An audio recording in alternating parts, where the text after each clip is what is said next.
Hello, good evening everyone. Welcome to Scordemy IAS. প্ৰত্যেক দিনা নিচিনা আজিও আমি কিছুমান important current affairs topic discuss কৰিবলৈ গৈ আছোঁ, যিখিনি আমাৰ ফিলিমছ আৰু মেইনছ পাৰ্সপেক্টিভ বহুত ইম্পৰ্টেণ্ট হয়। চ' আজি ক্লাছত আমি ডিছকাছ কৰিম নিট UG 2026 পেপাৰ লিক হৈছে। চ' পেপাৰ লিক কি হৈছে জাষ্ট আমি বেছিক বস্তুখিনি ডিছকাছ কৰিম, আৰু তাতে আমি NTA এণ্ড ডিফাৰেণ্ট কমিশ্যন আছে। চ' আৰু ৰিচেণ্টলি 2024ত এটা এক্ট আহিছিল এক্সাম ৰিলেটেড। চ' এইখিনি আমি ডিছকাছ কৰিম আমাৰ এক্সাম পাৰ্সপেক্টিভত। তাৰপিছত আমি কালাম এণ্ড কৱচ 3.0 ডিছকাছ কৰিম, ডিফেন্সৰ এটা ইনিচিয়েটিভ হয়। আৰু লাষ্টত আমি ডিছকাছ কৰিম ইণ্ডিয়া ভিয়েটনাম ৰিলেশ্যন, এটা ইকনমিক ৰিলেশ্যন ডেভেলপ হৈছে ইণ্ডিয়া আৰু ভিয়েটনামৰ মাজত। তো গোটেইখিনি ডিছকাছ কৰিম আমি। চ' প্ৰথমটো টপিক ডিছকাছ কৰিবলৈ গৈ আছোঁ নিট UG 2026 পেপাৰ লিক। চ' ৰিচেণ্টলি আমি গম পাওঁ, সকলোৱে গম পাওঁ যে 2026ৰ যিটো নিট এক্সাম হয় UG নিট, গম পাইছা, যে মেডিকেল নিট এক্সাম হয়। চ' সেই নিট এক্সামৰ অলৰেডি এক্সামটো কণ্ডাক্ট হৈ গ'ল, আৰু এক্সামটো কণ্ডাক্ট হোৱাৰ কেইদিন পিছত খবৰ ওলাই যে নিটৰ এক্সামটো কি হৈ গ'ল, নিটৰ পেপাৰখিনি লিক হৈ গ'ল। আগতে এক্সামৰ আগতে পেপাৰখিনি লিক হৈ গ'ল, আৰু পেপাৰখিনি যিখিনি পেপাৰ লিক পেপাৰ ওলাইছিল গোটেইখিনিৰ লগত মানে অলমষ্ট কুৱেশ্যনখিনি মিলি আছে, চিমিলাৰিটি হৈ আছে। So' that's why national testing agency যিটো NTA আছে, সেই NTA কি কৰে, নিটৰ যিটো এক্সাম হৈ গ'ল সেই এক্সামটো কেঞ্চেল কৰি কিনে ৰিচেণ্টলি নতুনকৈ এক্সাম দিয়ে, আৰু নতুন এক্সামৰ শ্বিডিউলটো অলৰেডি কৰা হৈছে 21 জুনত ৰিচেণ্ট নতুন এক্সাম হ'ব নিটৰ কাৰণে। চ' যিটো চিলেবাছত GS পেপাৰটো গভাৰ্নেন্স আৰু ফিলিংছ পাৰ্সপেক্টিভত ইম্পৰ্টেণ্ট হৈ যায়। চ' চাওঁ কি নিউজত কেনেকুৱা আছে। নেশ্যনেল টেষ্টিং এজেঞ্চি, যাক NTA বুলি কওঁ, cancel the national eligibility entrance test, যাক আমি নিট বুলি কওঁ। নিট UGৰ এক্সামটো কি কৰি দিলে, কেঞ্চেল কৰি দিলে 2026 examination following the allegation of a major paper leak and circulation of highly accurate guess paper, with the proof now handed over to the Central Bureau of Investigation. চ' যিটো নিটৰ exam already হৈ গ'ল, সেই নিটৰ পেপাৰখন কি হৈ গ'ল, কেঞ্চেল কৰা হ'ল। নিট এক্সামটো কেঞ্চেল কৰা হ'ল কাৰণ তাৰ ওপৰত এলিগেশ্যন লগোৱা হৈছে যে যিখন পেপাৰ আছিল সেই পেপাৰখন লিক হৈ গ'ল, আৰু প্লাছ যিখন যে গেছ পেপাৰ ওলাইছিল সেই গেছ পেপাৰখনত নিটৰ পেপাৰৰ লগত বহুত চিমিলাৰিটি আছে। So' that's why national testing agency অৰ্থাৎ NTA কি কৰে, নিট 2026 UGৰ এক্সামটো কেঞ্চেল কৰি দিয়ে, আৰু গোটেইখিনি ইনভেষ্টিগেশ্যন কৰিবৰ কাৰণে অথৰিটিটো কাক দি দিয়ে, চেণ্ট্ৰেল ব্যুৰ' অফ ইনভেষ্টিগেশ্যন অৰ্থাৎ CBI সেই অথৰিটিটো দি দিয়ে। চ' আমি অলপ চাওঁ। Controversy has ignited concern over the transparency. So' এই বস্তুটোৱে কি কৰে, কণ্ট্ৰভাৰ্চি এটা ক্ৰিয়েট কৰে, আৰু গোটেই ইণ্ডিয়াত কি হৈ আছে, সকলোৱে NTAৰ ওপৰত এলিগেশ্যন লগাই আছে, আৰু NTAৰ ওপৰত মানে ক্ৰিটিচাইজ কৰি আছে যে NTA ভালকৈ এক্সাম এটা কণ্ডাক্ট কৰিব কিয় নোৱাৰে। কাৰণ আমি গম পাওঁ IBPS যিটো যে বেংকিঙৰ এক্সাম হৈ আছে, বেংকিঙৰ এক্সামটো আমি দেখা পাওঁ অনলাইন অফলাইন দুইটা মোডতে হৈ আছে। চিমিলাৰলি আমাৰ UPSCৰ এক্সাম দেখা পাইছোঁ, APSCৰ এক্সাম দেখা পাইছোঁ। এইবিলাকো এক্সামবিলাকত আমি কেতিয়াও পেপাৰ লিকৰ, UPSCৰ এক্সামৰ আমি হিষ্ট্ৰীত যদি দেখা পাওঁ, কেতিয়াও পেপাৰ লিকৰ আমি খবৰ দেখা নাপাওঁ। IBPSৰ এক্সাম হওক, UPSC APSC ষ্টেট PCSৰ এক্সামবিলাকত আমি পেপাৰ লিকৰ খবৰ কেতিয়াও শুনা পোৱা নাছিলোঁ, বা পেপাৰ লিক হোৱাই নাছিলে UPSCৰ এক্সামত। চ' NTA এনেকুৱা এটা এজেঞ্চি, যিটো এজেঞ্চিয়ে প্ৰত্যেক বছৰ নিট JEE নিচিনা এক্সাম কণ্ডাক্ট কৰি আছে, আৰু প্ৰত্যেক 2-3 বছৰৰ পিছে পিছে আমি দেখা পাইছোঁ পেপাৰবিলাক লিক হৈ আছে। চ' ৰিচেণ্ট যদি 10-15 বছৰ চাওঁ, 10-15 বছৰত মোৰ দেন 70 টাইম NTA কি কৰিছে, NTAৰ পেপাৰ লিক হৈছে। চ' এইটোলৈ কিনে কি কৰি আছে,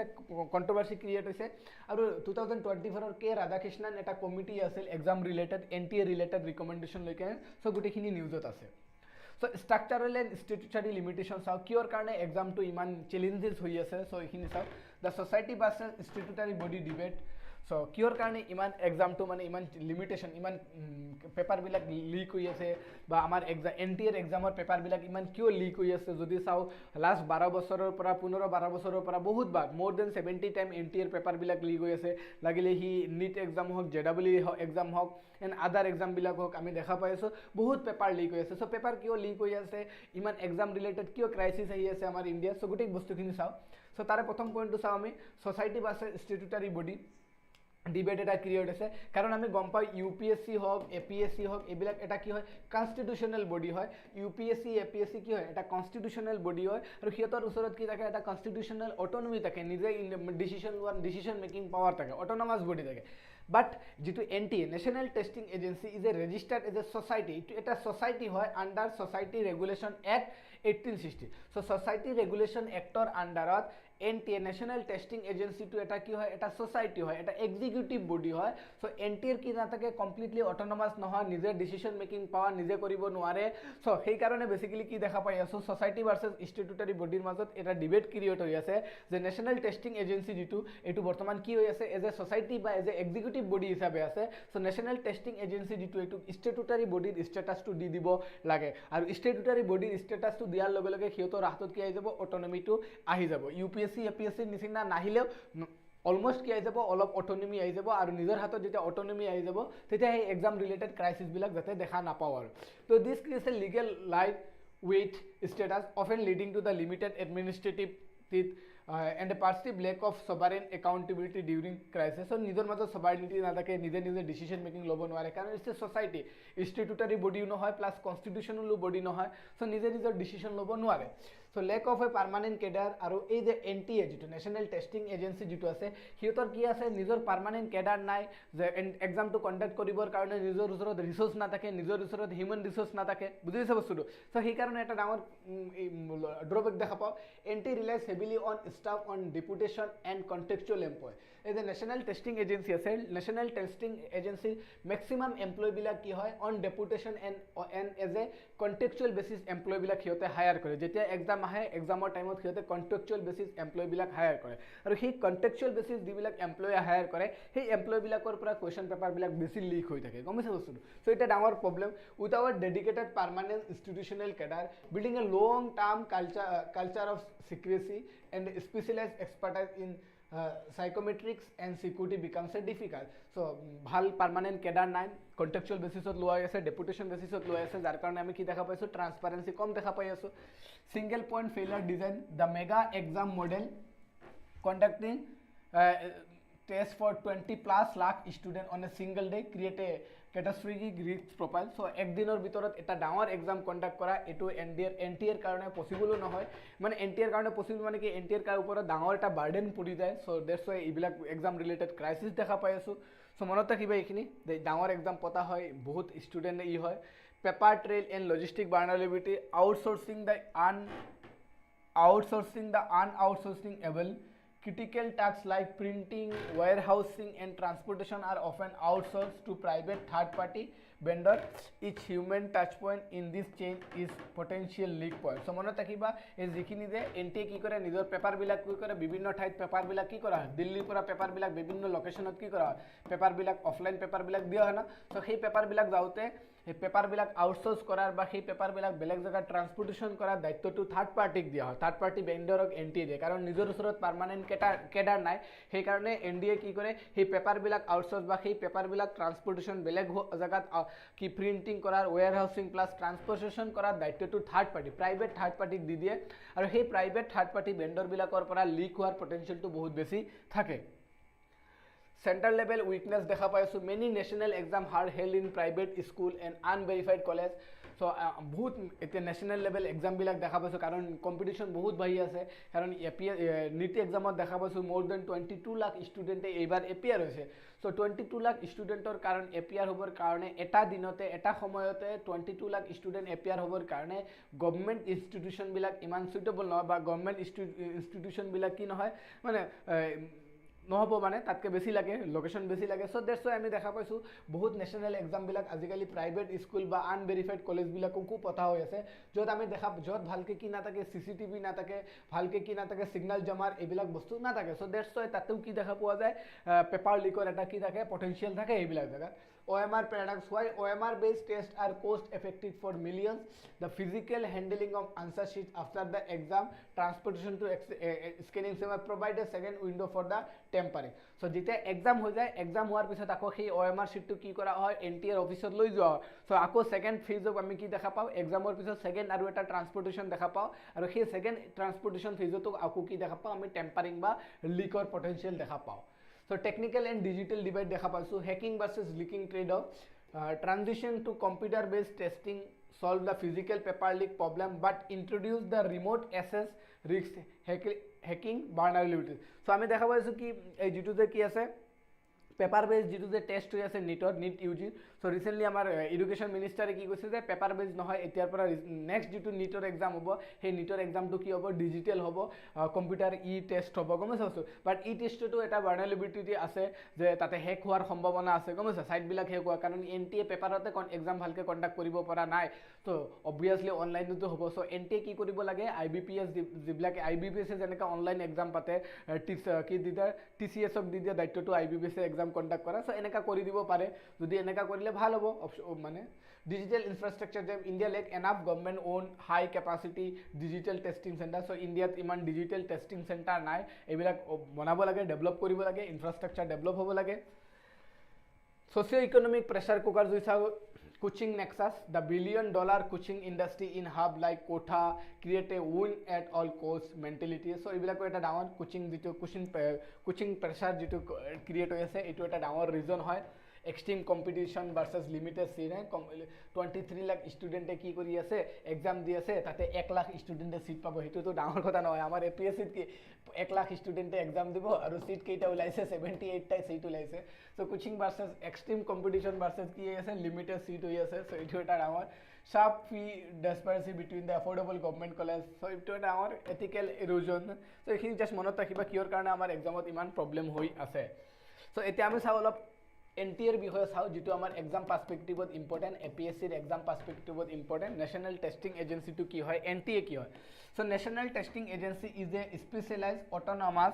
self-sustained organization established by the Ministry of Education so Ministry of Education এটা body বা এটা organization create কৰে যেটো নাম কি হয় National Testing Agency Ministry of Education to conduct transparent efficient and internationally standardized entrance examination for higher education on India so দেখাত definition to দেখাত বহুত দিনিয়া কিন্তু বৰ্তমান এনটিএ বৰ্তমান কি হৈছে ইন্ডিয়াতে এটা জক্স হিচাপে ক্ৰিয়েট হৈ গৈছে কাৰণ বহুত এক্সাম কি কৰি আছে লিক কৰি আছে ভালকে এখন পেপাৰে নিজে হ্যান্ডেল কৰিব নোৱাৰে more than last 10 yearsৰ ভিতৰত আমি দেখা পালো more than 70 পেপাৰ হিয়তে লিকে কৰি আছে গম পাইছা বস্তুটো ইমান টেলিগ্ৰামত ভিডিও লিক নহয় যিমান এনটিএ কি কৰি আছে পেপাৰ লিক কৰি আছে সো এনটিএ বহুত ক্ৰিটিসাইজ কৰি আছে যে নেশ্যনেল টেলিগ্ৰাম এজেন্সি নাম দি দিব লাগে so national testing agency so এইটো কি আছিল মিনিষ্ট্ৰি অফ এডুকেশ্যনে কি কৰিছিল এটা অট'নমাছ বডি হিচাপে হিয়তে ক্ৰিয়েট কৰিছিল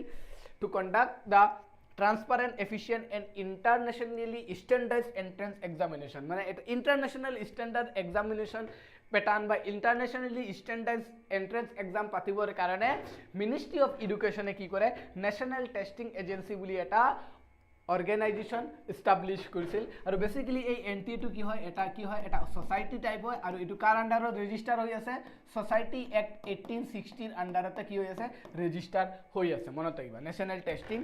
agency so established in 2017 মানে কিবা কিতে এস্টাবলিশ হৈছে 2017 so 2017 ৰ পৰা বৰ্তমান লৈকে যদি চাও 2026 লৈকে কিমান বছৰ হৈছে বেছি বছৰ হোৱা নাই I think 9 ইয়াৰ হৈছে so এই 9 বছৰৰ ভিতৰতে খিয়তে more than 70 টাইম কি কৰি দিলে পেপাৰে লিক কৰি দিলে বুজি পাইছা বস্তুটো so they are like no more national testing agency they are like national telegram agency ha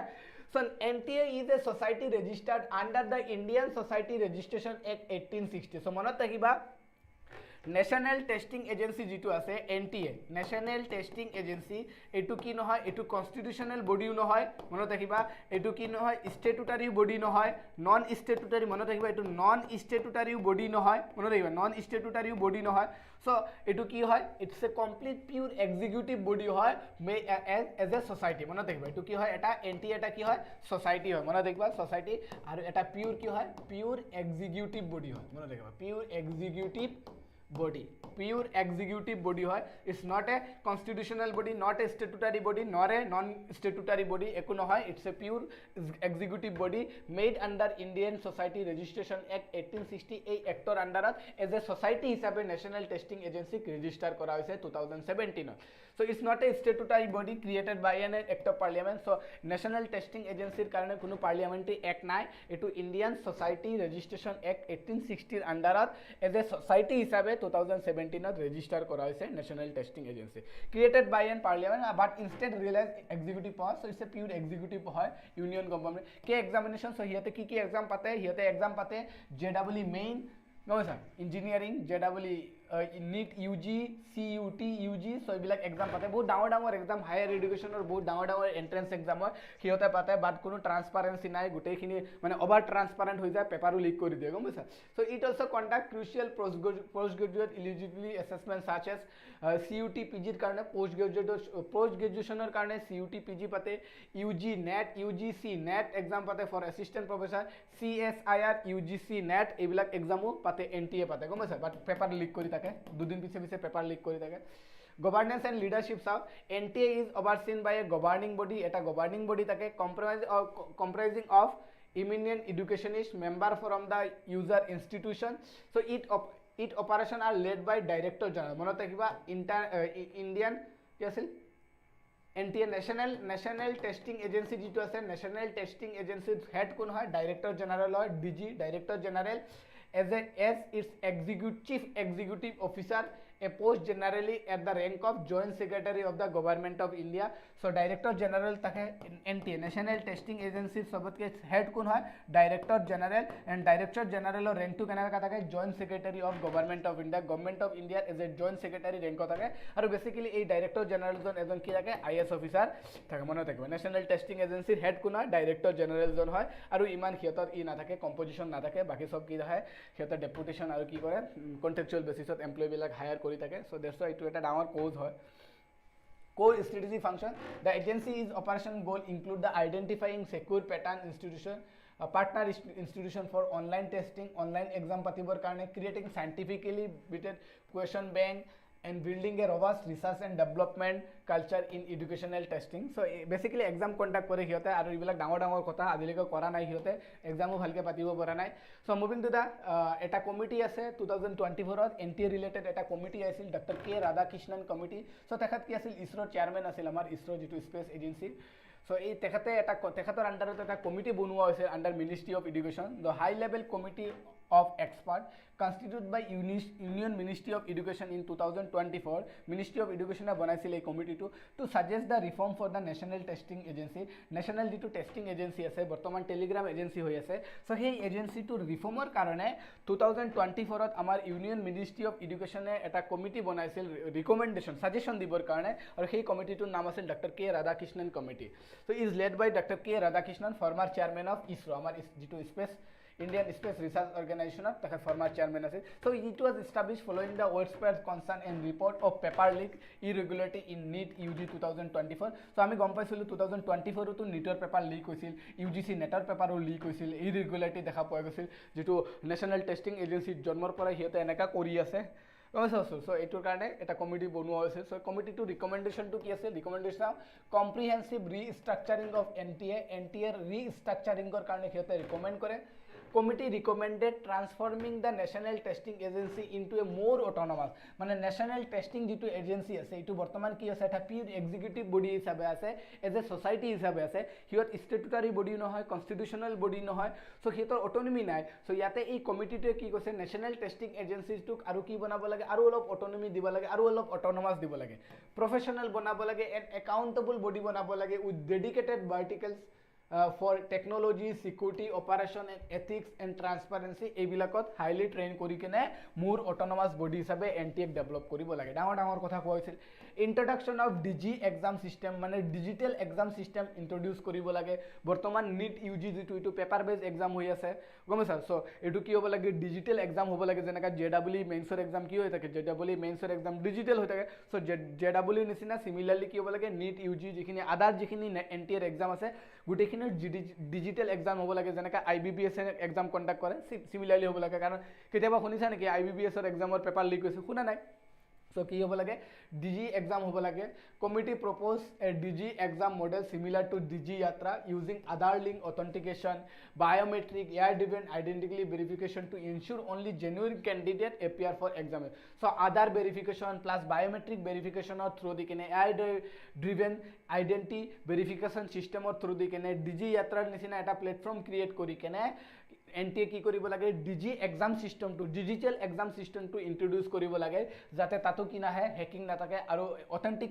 candidate বা genuine candidate বিলাকে যাতে exam appear হ'ব পাৰে hybrid and technology driven examination model to reduce vulnerability in traditional pen and paper exam. The committee recommended computer assisted secure pen and paper testing. So CPPT বুলি কোৱা হয়, এটো computer assisted secure pen and paper testing. Pen paper থাকিব plus exam খিনি কো save কৰাব, কম্পিউটাৰত কৰাব। এটো হাইব্ৰিড মডেলটো ইন্ট্ৰোডিউস কৰিব লাগে বুলি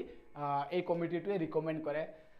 Multi-season and multi-stage testing hobo lage for large-scale exam like NEET UG. যিবিলাক ডাঙৰ ডাঙৰ এক্সাম হয় NEET UG নিচিনা যত 20+ লাখ ষ্টুডেণ্টে এক্সাম দি আছে, সো এইবিলাক এক্সামৰ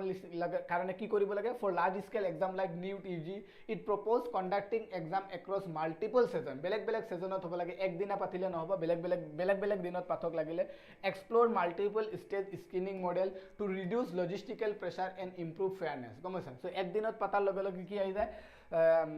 পেপাৰ লিক হক বা হ্যাকিং এইবিলাকৰ vulnerability আহি যায়। Testing centre and allocation, candidates should ideally get testing center in their home district. NTA should use data analytic to detect suspicious pattern in center choice to prevent organized malpractice, and NTA presiding officer should be oversee each center. So সবতে কি থাকিব লাগে, প্ৰত্যেক সেন্টাৰত NTA এজন কি থাকিব লাগে, presiding officer থাকিব লাগে। Creation of secure standardized testing center, এটা secure standardized testing center বনাব লাগে। It recommended establish at least 1000 permanent secure testing center. So গোটেই ইন্ডিয়াৰ ভিতৰত 1000 permanent কি কৰিব লাগে, টেস্টিং সেন্টাৰ বনাব লাগে নেশনাল টেস্টিং এজেন্সি। আজিলৈকে বনোৱা নাই, জিটি কৰি আছে সিহঁতে। Mobile testing centre for remote area বিলাকত কি হ'ব লাগে, মোবাইল টেস্টিং সেন্টার হ'ব লাগে, পার্মানেন্ট নহয়, মোবাইল টেস্টিং হ'ব লাগে যাতে লোকেশন বিলাক চেঞ্জ কৰা যায় টেস্টিং সেন্টাৰ বিলাকত। AI বেসড গ্ৰিভেন্স ৰিডাকশন মেকানিজম হ'ব লাগে, যে স্টুডেন্টেৰ কিবা ডাউট আছে, স্টুডেন্টৰ কিবা প্রবলেম হৈ আছে, তার কারণে AI based grievance reduction mechanism থাকিব লাগে। Continuous training and capacity building হ'ব লাগে। NTA যিখিনি কর্মচারী আছে কমসা ইনভিজিলেটর যিমানখিনি আছে, যিমানখিনি ডিউটি দি আছে টেস্টিং নিটৰ এক্সাম হক, জেডাবলিৰ এক্সাম, সো এইবিলাকৰ কি হ'ব লাগে, ট্ৰেইনিং এণ্ড কেপাচিটি বিল্ডিং হ'ব লাগে। বাট কি হয় আমাৰ এক্সাম বিলাকত দেখা পাওঁ যে স্কুলৰ চকীদাৰ আৰু 4th গ্ৰেডৰ মানুহবিলাক দি কিনে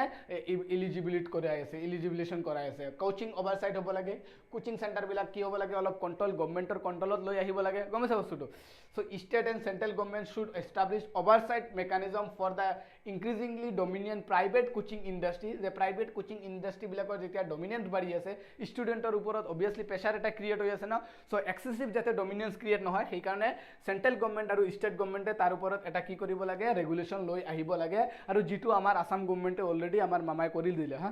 while simultaneously empowering the standard high school education system. So এখিনি বেসিক বস্তু কোনে রিকমেন্ড কৰিছিল, সি ৰাধাকৃষ্ণন। লং টাৰ্ম স্ট্ৰাকচাৰাল ৰিফৰ্ম হ'ব লাগে,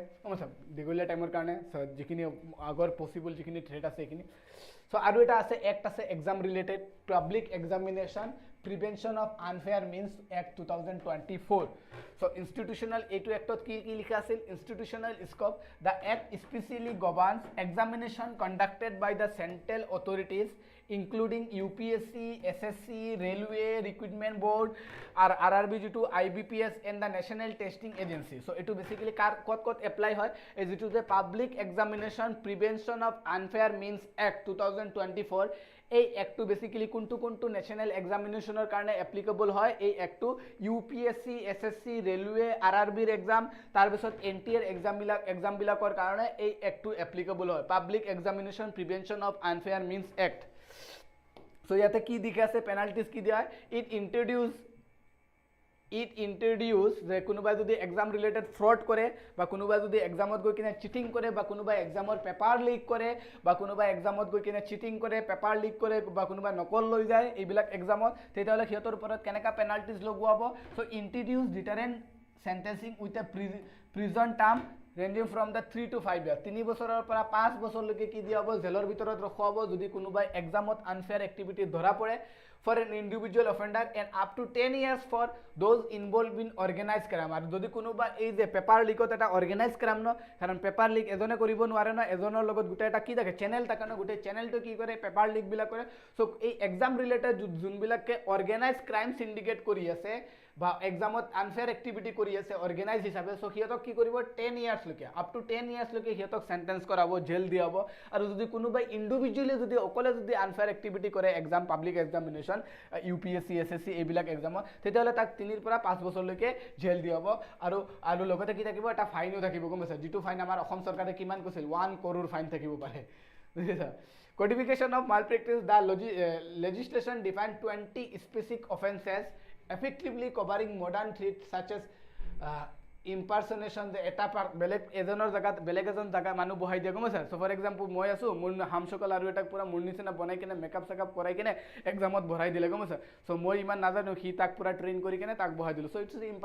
ইম্পাৰসনেশ্যন এজনৰ জায়গাত বেলেগ এজনে গৈ কিনে এক্সাম দি আছে tampering with the OMR sheet লগত যোনে কি কৰে খিলৱাড় কৰে টেম্পাৰিং কৰে সো এইবিলাকো কি সোমাই যায় এই মাল প্ৰেক্টিছৰ ভিতৰত সোমাই যায় unauthorised access to the computer network আৰু কম্পিউটাৰ হেকিং যদি কোনোবাই কৰে সো এইবিলাকৰ লগত এইবিলাক সো এনেকুৱা 20 স্পেচিফিক অফেন্সক আইডেন্টিফাই কৰাইছে বাই দিস এক্ট আৰু এই 20 অফেন্সৰ ভিতৰত যদি কোনোবা এনেকা ইন্ডিভিজুৱেলে কৰে তেতিয়াহ'লে তাক 3 পৰা 5 বছৰলৈকে জেল দিয়া হ'ব জেলত সোমোৱা হ'ব আৰু যদি কোনোবা ক্ৰাইম অৰ্গেনাইজ কৰে তেতিয়াহ'লে সিহঁতক আপ টু 10 ইয়াৰ্ছ লৈকে সিহঁতক সেন্টেন্স কৰা হ'ব জেল সেন্টেন্স হ'ব গম পাইছা so technological fortifications of a national technical committee is mandate to develop fail safe protocol for IT security and enhance integrity of computer based test so itu karone ki hobo national technical committee eta bonwa hobo ei act ot likha ase federal influence is while the act exclude state level and university examination aru ei jitu act ase ei act ot state level exam bilakor kotha include koa nai yate UPSC SSC RRB jikhini national exam ase hi national exam bilakor kotha include kora ase state level or jikhini exam jenaka amar APSC hok ADRE hok ei bilakok include kora hua nai exclude kora ase include kora nai university jibilak examination ei bilakok include kora nai so it is intended to function as a model law for the state government to harmonize anti cheating regulation across the country আৰু এই actor ওপৰত base কৰি কিতে এটো এটা কি national act হয় আৰু এই এক্টৰ ওপৰত বেস কৰি কিনে ষ্টেট গভৰ্নমেন্টে নিজে নিজে এনেকা এক্ট বনাব পাৰে সিমিলাৰলি আমাৰ আসাম গভৰ্নমেন্টটো তাৰ ওপৰত বেস কৰি কিনে অলৰেডি এটা এক্ট বনালে public examination unfair offence act এটা আমাৰ আসাম গভৰ্নমেন্টটো আহিছিল 2024 ত by reducing examination cycle supplementing initiative like self attestation the act seeks to create a more efficient and credible recruitment ecosystem so just itu likha ase line to monot rakhiba moving to the next topic kalam and kabach 3.0 syllabus of science and technology prelims or karone important hoy sao kior karone news ot ase the ministry of defense is organizing the third edition of kalam and kabach to promote defense modernization or karone indigenous capability development and innovation and strategic partnership or karone ministry of defense e notun ke ki korise amar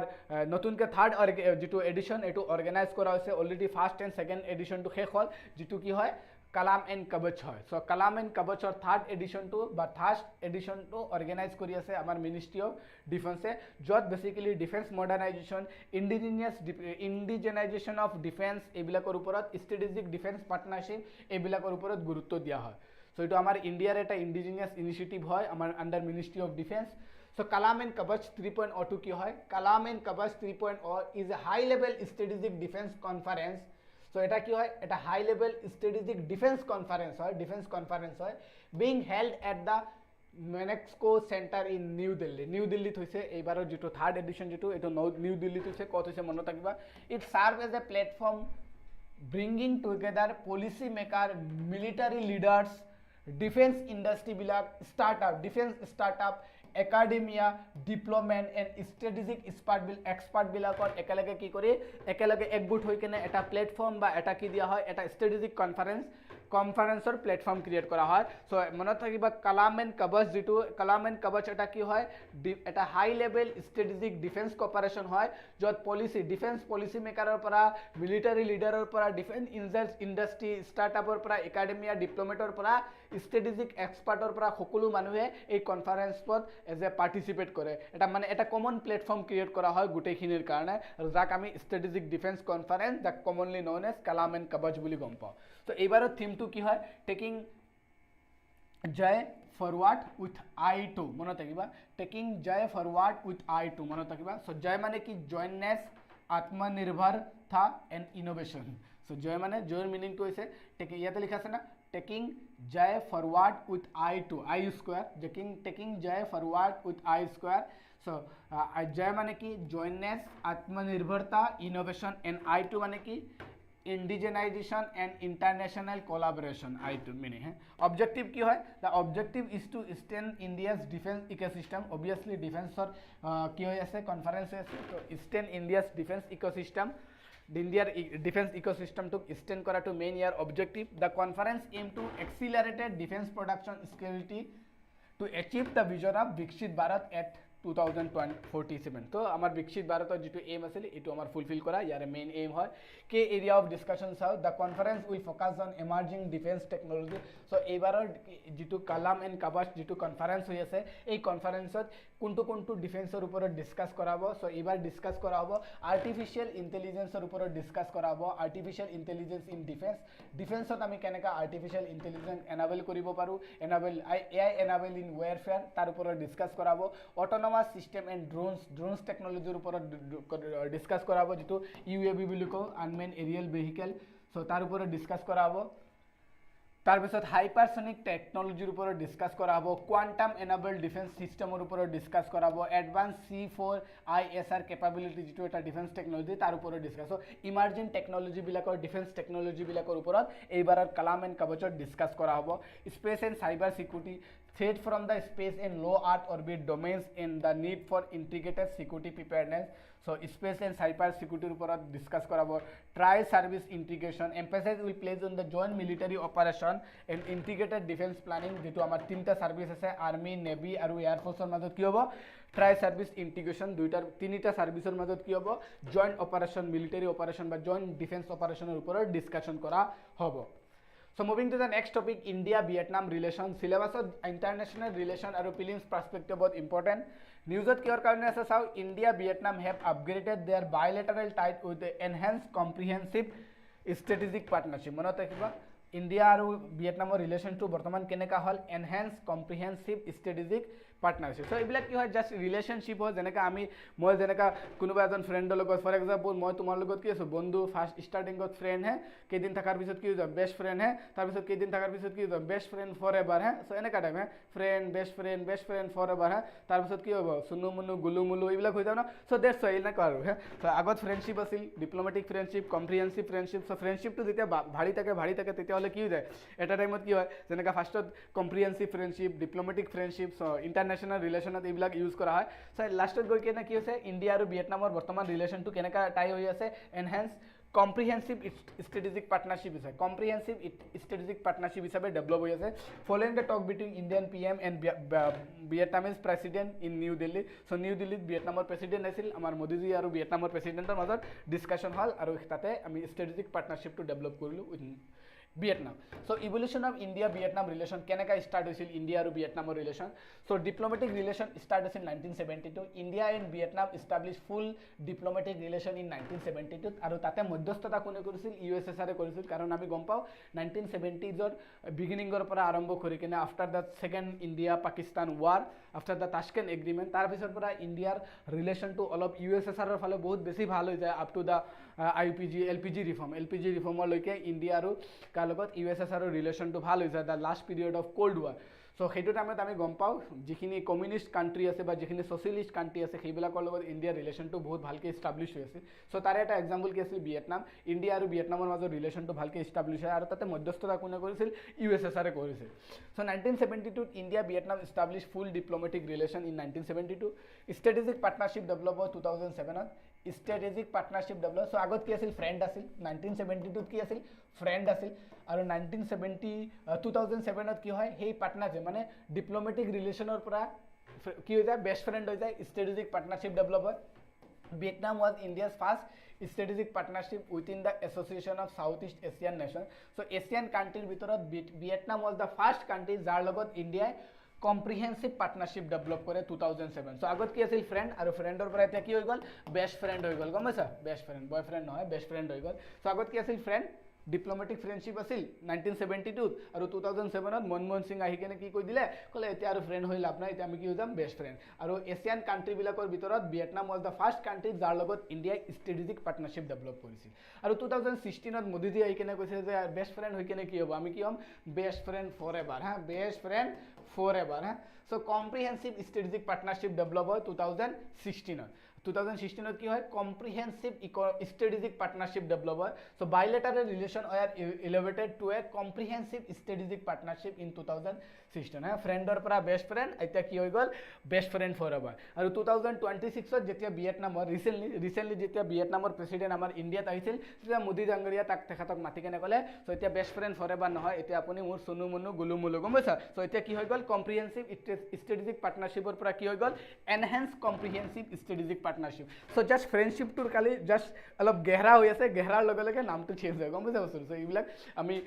কি হয় জিঅ'পলিটিক্স বা আমি international ৰিলেশ্যনত এইবিলাক ward use কৰিব লাগে ফাৰ্ষ্টত ষ্টাৰ্টিংটো কি হয় ডিপ্ল'মেটিক ৰিলেশ্যন তাৰপিছত ৰিলেশ্যনশ্বিপটো যেতিয়া আৰু অলপ গহৰা হয় তেতিয়াহ'লে ষ্ট্ৰেটেজিক পাৰ্টনাৰশ্বিপ তাৰপিছত আৰু অলপ গহৰা হ'লে মানে ফ্ৰেণ্ডৰ পৰা কি বেষ্ট ফ্ৰেণ্ডৰ পৰা কি best friend forever so' comprehensive strategic partnership আৰু কম্প্ৰিহেনচিভ ষ্ট্ৰেটেজিক পাৰ্টনাৰশ্বিপৰ পৰা ৰিচেণ্টলি কি হৈ গ'ল এনহেন্স কম্প্ৰিহেনচিভ ষ্ট্ৰেটেজিক পাৰ্টনাৰশ্বিপ মানে বেষ্ট ফ্ৰেণ্ড ফৰ এভাৰ নহয় এতিয়া তুমি মোৰ চনু মুলু গুলু মুলু গম পাইছা চ' recently both countries upgraded tie further to deepen cooperation in defense trade air technology connectivity and maritime security মনত ৰাখিবা maritime security আৰু ডিফেন্সৰ ওপৰত বেছি গুৰুত্ব দি কেনে ইণ্ডিয়া আৰু ভিয়েটনামৰ ৰিলেশ্যনটো কম্প্ৰিহেনচিভ ষ্ট্ৰেটেজিক পাৰ্টনাৰশ্বিপৰ পৰা বৰ্তমান নামটো কি দিয়া হৈছে enhance comprehensive strategic partnership 2026 So কি হাইলাইট অফ দ্য ভিজিট চ' ভিয়েটনামৰ প্ৰেচিডেণ্টৰ এই যে তেখেতৰ যিটো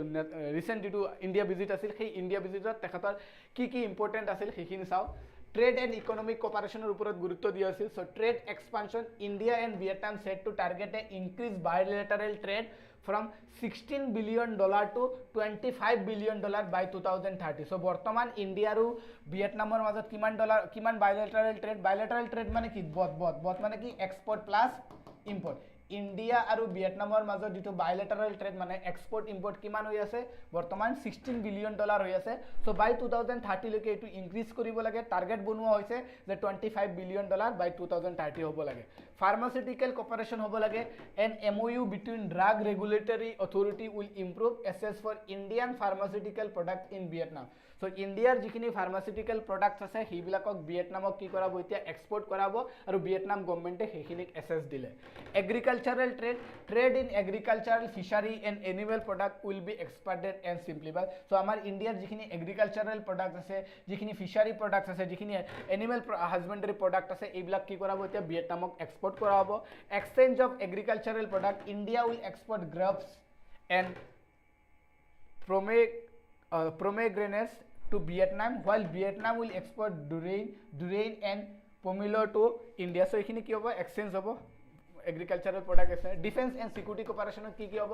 কে strategic pillar defence and security cooperation was identified as a core pillar of bilateral relation so' এই যিটো যে এনহেন্স কম্প্ৰিহেনচিভ ষ্ট্ৰেটেজিক যিটো ৰিলেশ্যন যে সেই ৰিলেশ্যনৰ মেইন কোৰ পিলাৰ হিচাপে কি দেখা হৈছে ডিফেন্স আৰু সিকিউৰিটি কোঅপাৰেশ্যনক এজ এ কোৰ পিলাৰ হিচাপে দেখা হৈছে So different technology cooperation are the two sides agreed to pursue joint research and co-production on defense technology. So দুইখন দেখে ডিফেন্স টেকনলজি বা ডিফেন্স ইকুইপমেণ্টৰ ওপৰত co-research কৰিব একেলগে জইণ্ট ৰিচাৰ্চ কৰিব আৰু co-production কৰিব ডিফেন্স ইকুইপমেণ্ট মেৰিটাইম সিকিউৰিটি চাওক cooperation in maritime security maritime safety কম আছে hydrography and search and rescue operation will be stand দুইখন কাণ্ট্ৰিৰ মাজত naval and air operation both side agree to enhance port visit by naval vessel and force aircraft so দুইখন কাণ্ট্ৰিয়ে এটা আনটো কাণ্ট্ৰিক কৰিব পোৰ্টবিলাকক নেভিৰ কাৰণে পোৰ্ট এছেছ দিব গম পাইছা চ' আমাৰ ইণ্ডিয়ান নেভিবিলাকে ভিয়েটনামৰ পোৰ্ট ইউজ কৰিব পাৰিব মনত ৰাখিবা চ' আৰু এটা বস্তু ইয়াতে আমাৰ ইণ্ডিয়াৰ যিটো যে ব্ৰাহ্মছ আছে ব্ৰাহ্মছ যিটো বৰ্তমান ইণ্ডিজিনিয়াছলি বিল্ড কৰা হৈ আছে ক'ত কৰা হৈছে উত্তৰ প্ৰদেশত কৰা হৈছে চ' সেই ব্ৰাহ্মছ যিটো মিছাইল আছে এইটো ৰিচেণ্টলি কোনে প্ৰকিউৰ কৰিছে ভিয়েটনামে আমাৰ পৰা প্ৰকিউৰ কৰিছে So Indo-Pacific in maritime issue, Vietnam joined IPOI. So Vietnam has joined the Indo-Pacific Ocean Initiative launched by India. So India due to initiative asil under the Indo-Pacific Rim Association due to IR Indo-Pacific Rim IR যিটো আছিলে Indo Pacific Rim organisation বা association চ' এই অৰ্গেনাইজেশ্যনটোৰ আণ্ডাৰত আমাৰ ইণ্ডিয়াৰ এটা initiative আছিল যিটো আছিল কি ইণ্ডো পেচিফিক অ'চেন ইনিচিয়েটিভ এই ইনিচিয়েটিভটোত ৰিচেণ্টলি ভিয়েটনামে জইন কৰিছিল to establish the maritime security and Indo Pacific security in this region. South China Sea both countries states maintaining peace, stability and freedom of navigation in South China Sea কারণ আমি গম পাওঁ South China Sea China কি কৰি আছে নিজৰ dominance establish কৰি বহি আছে সো দুইখন কাণ্ট্ৰিয়ে বিচাৰি আছে যে South China Sea কি হ'ব লাগে ফ্ৰী অফ নেভিগেশ্যন হ'ব লাগে UN clause United Nation